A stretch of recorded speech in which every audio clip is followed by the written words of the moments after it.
Salut, bienvenue au Balado Urbania. Moi, c'est Ben, je suis journaliste et aujourd'hui, j'ai le plaisir de recevoir Pierrot.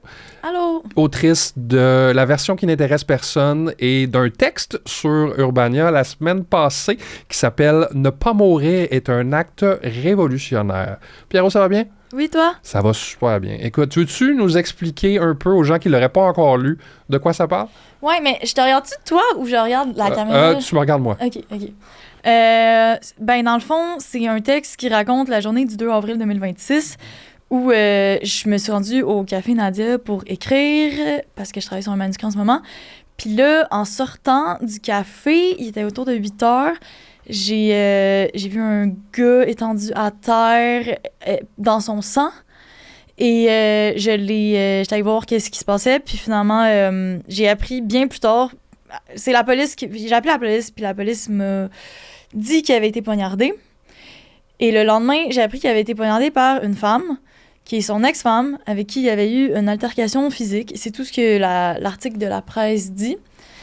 Puis je pensais pas écrire là-dessus au début, mais finalement, j'ai mijoté ça pendant un bout. Puis en fait, j'étais en train d'écrire mon manuscrit. Puis là, j'ai procrastiné, puis ma procrastination est devenue comme cet article-là. OK. Ouais. Puis c'est ça. Voilà. OK. Puis tu sais, mais là, t'as vu quelqu'un d'éventré dans la rue il y a même pas 3 mois, là. Ouais. Comment tu vas? T'as-tu des contre-coups là, de ça? T'as-tu un traumatisme? J'ai pas de traumatisme. J'ai eu du aftercare vraiment nice. Cette journée-là, j'étais allée voir mes amis après. J'en parle aussi dans l'article. Mais sur le coup, c'était pas la meilleure journée pour moi non plus. J'avais pas dormi de la nuit. Puis tu sais, on est tellement comme aspirés par le quotidien, par juste comme les problèmes du quotidien ou les victoires du quotidien. Là. Mais tu sais, j'étais vraiment dans ma tête quand c'est arrivé. Puis j'étais pas prête pantoute, là. Puis il était 8 heures, puis j'avais vraiment plus d'énergie mentale. Puis que, tu sais, si quelqu'un m'avait texté « Es-tu disponible pour avoir une discussion délicate? » J'aurais dit comme « Non, aillons-la demain. » Mais genre, la vie te demande pas ton consentement pour te pitcher des hommes éventrés dans ta face. Fait que j'étais genre « Oh non! » Tu sais, j'étais juste comme « Oh non, pas une autre affaire! » genre. Puis je pensais que ça allait full m'affecter, mais dans le fond, qu'est-ce qui est nice, c'est... J'étais allée dormir chez mon ami qui a un enfant. Les enfants, c'est vraiment cool aussi pour... après avoir vu des hommes poignardés, parce que... Je dis des, mais il y en avait qu'un seul.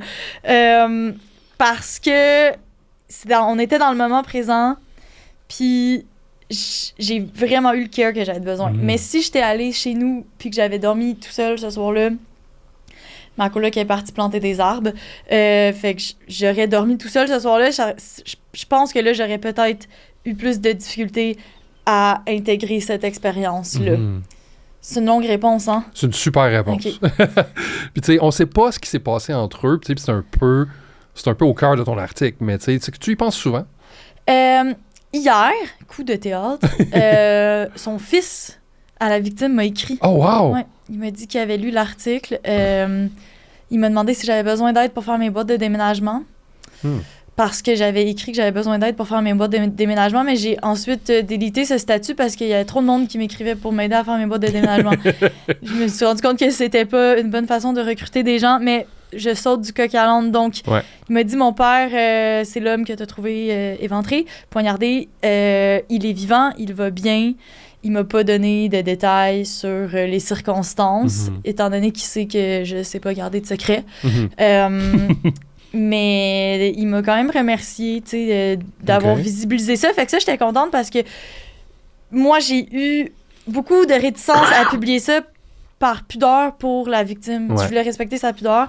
Puis, dans le fond, je pense que la façon... J'ai essayé de le traiter avec sensibilité, puis lui, il a trouvé que c'est aussi fait avec sensibilité, puis il m'a remercié. Fait que on est en paix. Peut-être qu'éventuellement, j'irai y demander...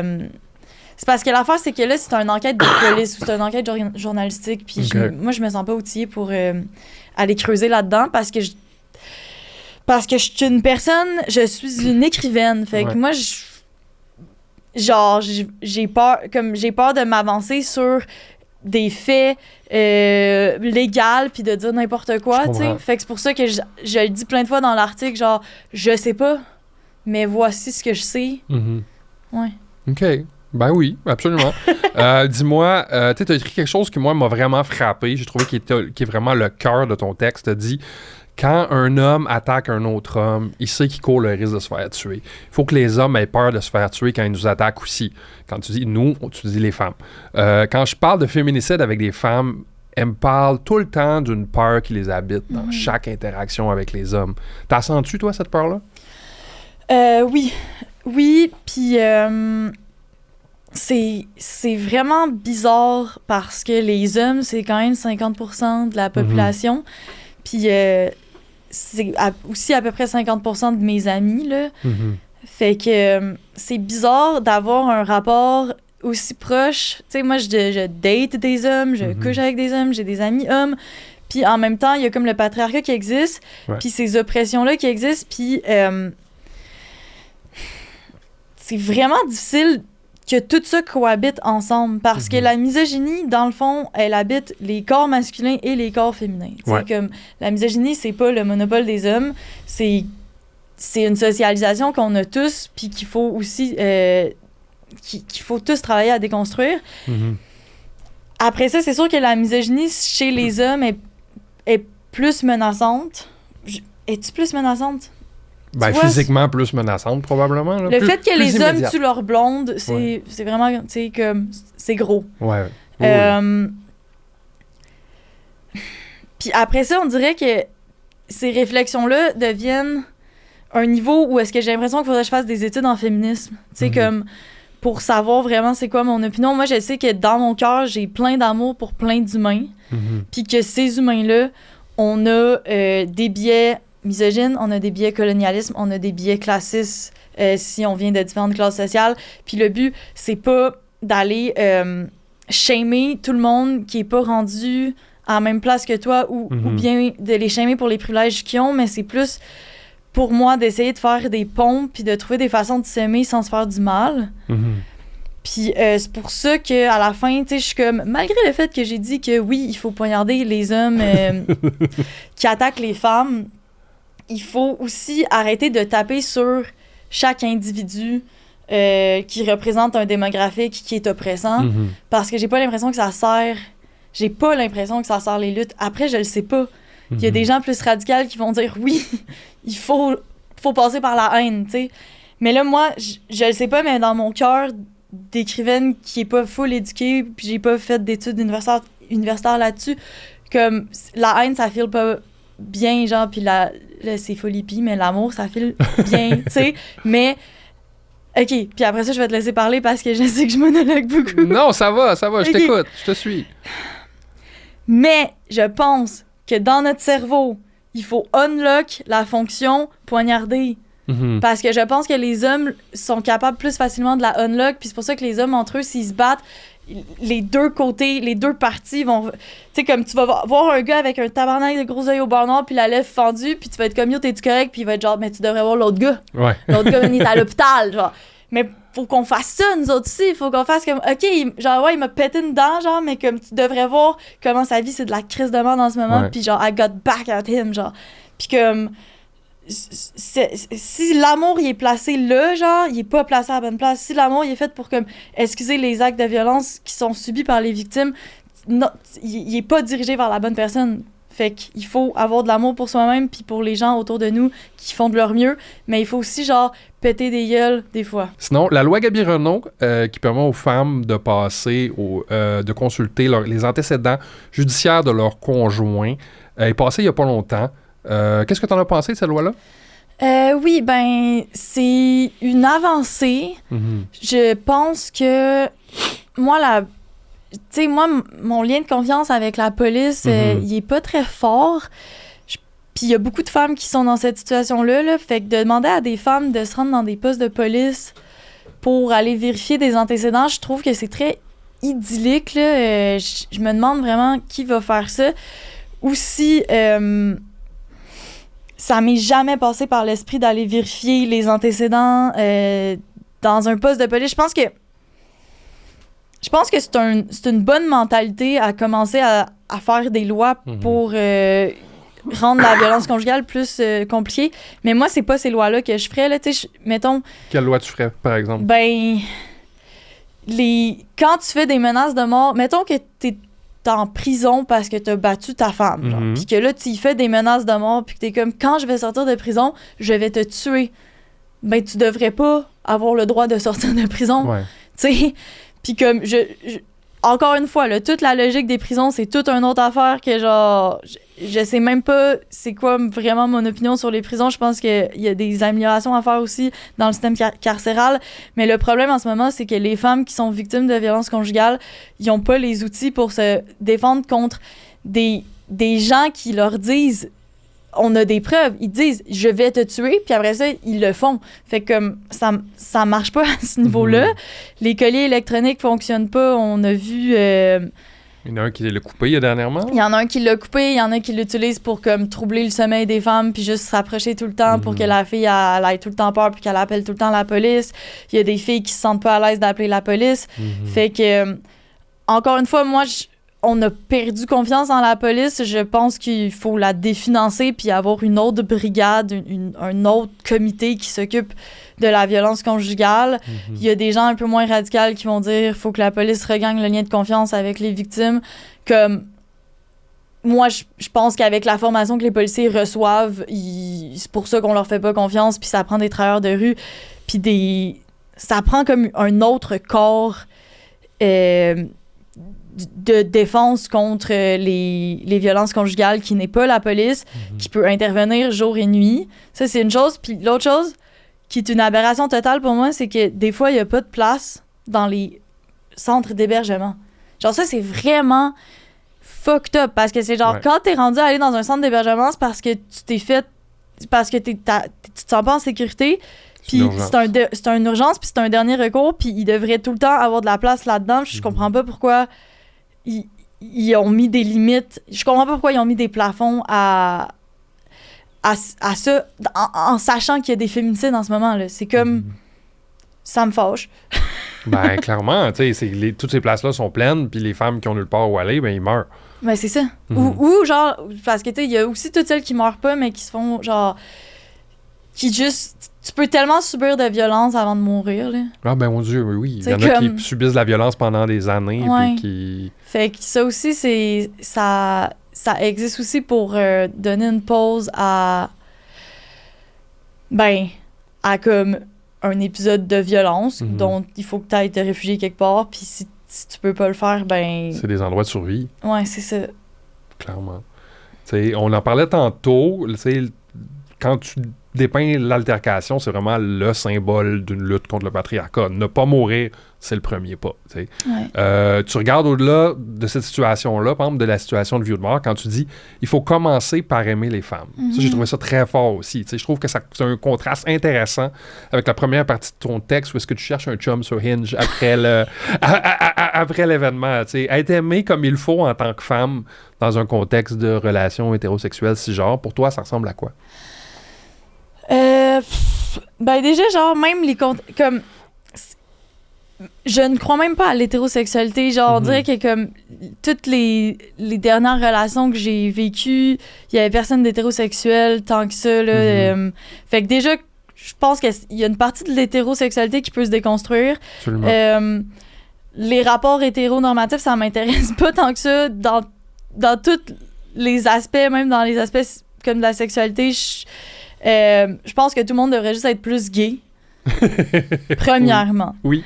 Deuxièmement,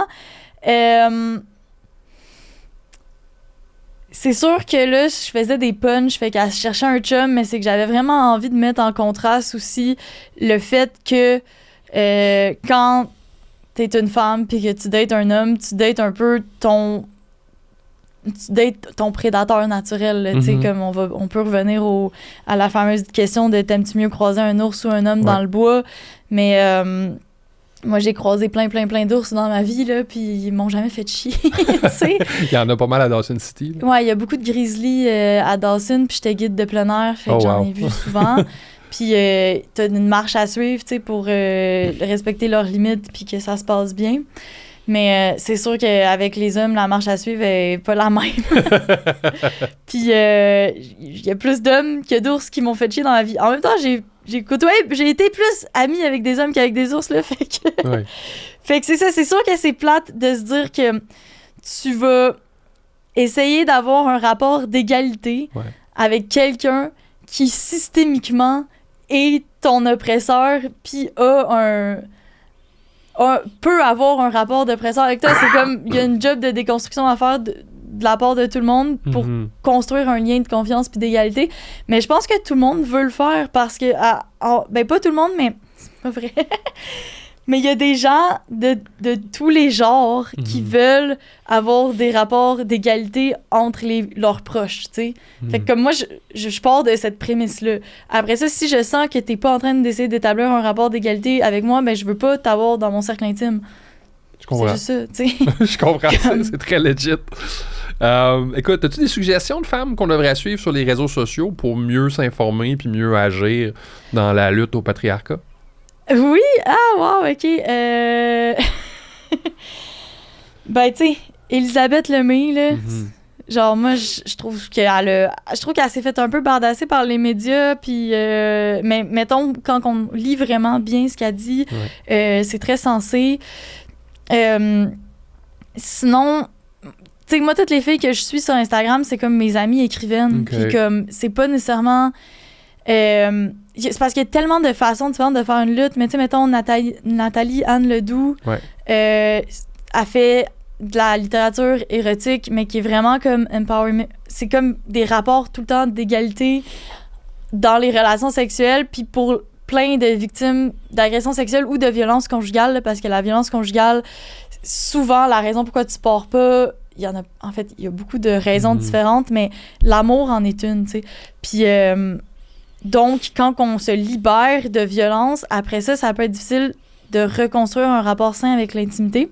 Puis moi, je trouve que les livres de Nathalie Anne ont eu cet impact-là sur moi puis sur d'autres femmes que je connais, où est-ce que c'est comme tu réembarques dans le plaisir de la chair.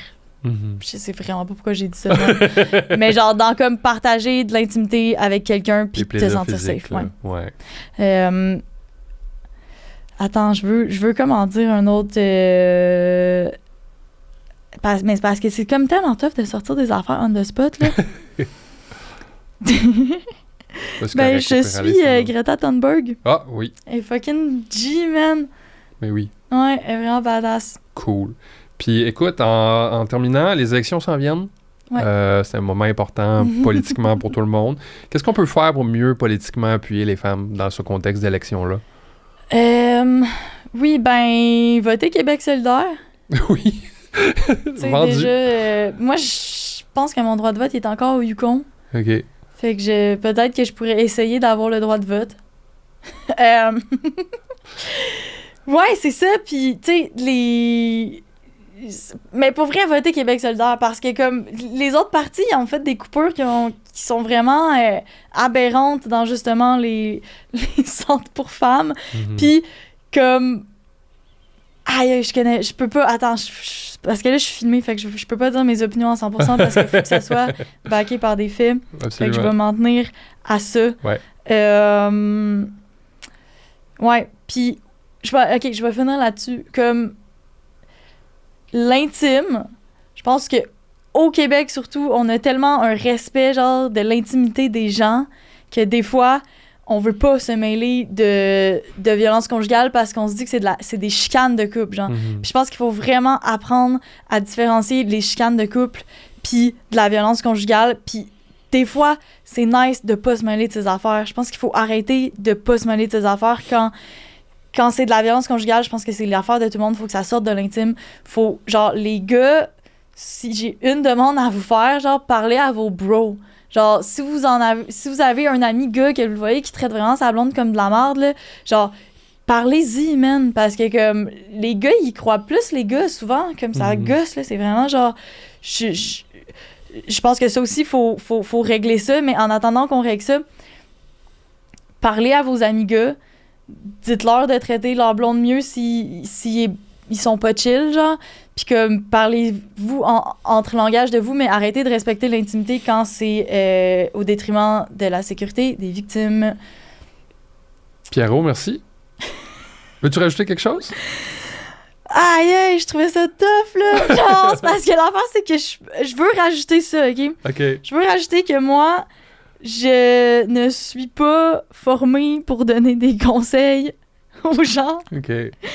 Parce que j'ai pas d'études là-dedans, puis je pense que c'est full complexe, là. Fait que ça se peut que j'aille pas dit la bonne affaire, puis je ne suis qu'un être humain qui essaye que ça se passe bien pour tout le monde. Merveilleux. C'est on the record maintenant. Okay. Hey tout le monde, c'était le dernier épisode du Balado Urbania avant la pause d'été. Fait que vous allez nous manquer pendant tout l'été, mais on se retrouve en septembre. Bye bye.